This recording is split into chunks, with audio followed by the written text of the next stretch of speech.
And so I'll introduce our first panelist. It's Paul Blackburn from Plains Justice. I'll have him tell you a little bit about himself while I get his presentation up and ready. Hi. Thanks so much for coming tonight and for your interest in this issue. I'm, again, Paul Blackburn. I'm a staff attorney with Plains Justice. Plains Justice is an environmental law and policy center. We have offices in Cedar Rapids, Iowa, Vermillion, South Dakota, and Billings, Montana.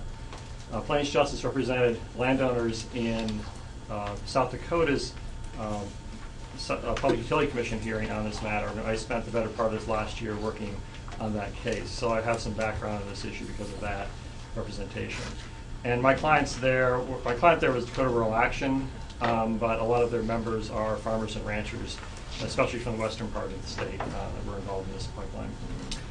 And are we all ready? All right. Okay.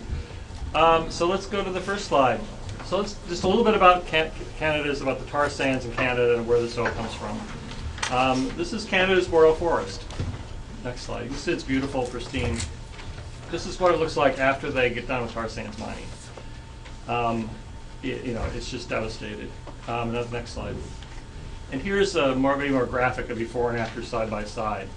You get a sense of the scale of magnitude of these holes. And that devastated area, it's hard to grasp just how large it is until you get a sense that that's a fairly large river running through there. And then, there are oil spills up there into the sludge ponds, and the ducks land in the sludge ponds. Probably many of you know about that, and they die. Next slide. So I wanted to try to lay out a little bit of background for folks. I don't know how many people know about the Keystone XL pipeline or the previous pipeline, or about tar sands fuels or any of that. So I'm going to try to run very quickly through a little primer on this issue. So there's two types of oil that come out of the tar sands. One's called syncrude. It's where they sort of quasi-refine the bitumen. The oil on the ground is there's like tar. It's like tar mixed with sand in the ground. They mine it out, or they can pump it out of the ground. But they can form it in, so to quasi-refine it there and turn it into what's called syncrude, which is similar to crude oil in terms of its consistency. But they also can produce with the heavy crude or bitumen, which is, just, like you said, heavier and thicker. It's more like sort of like road tar or something, but a little bit thinner than that.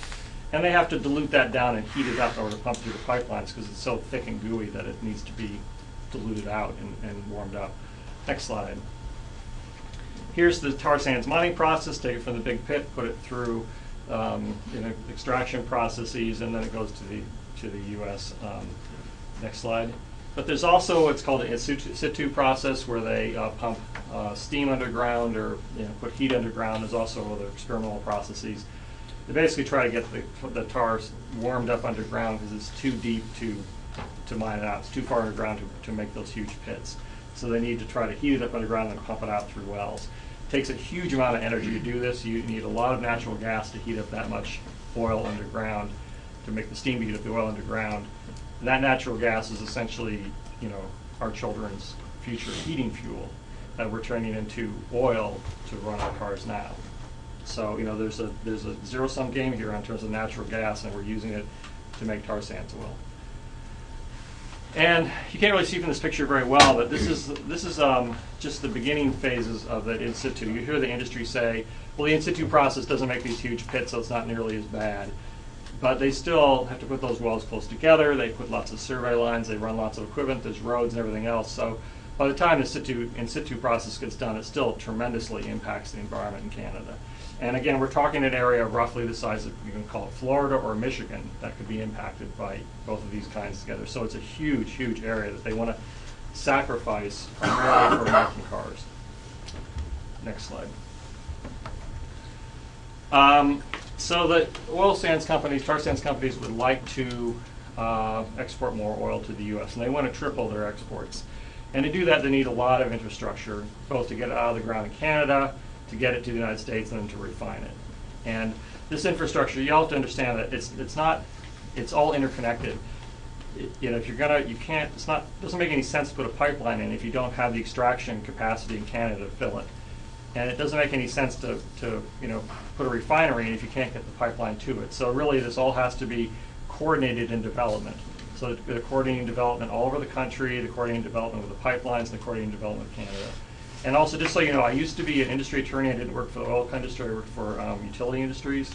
And so I did a lot of contracting and development work for different types of energy projects. So that's sort of where some of my background comes out of. And you're going to hear me talking about this somewhat like an industry person might sometimes, because I think about it in terms of about the deals, the contracts, and the inside commercial action on this kind of project.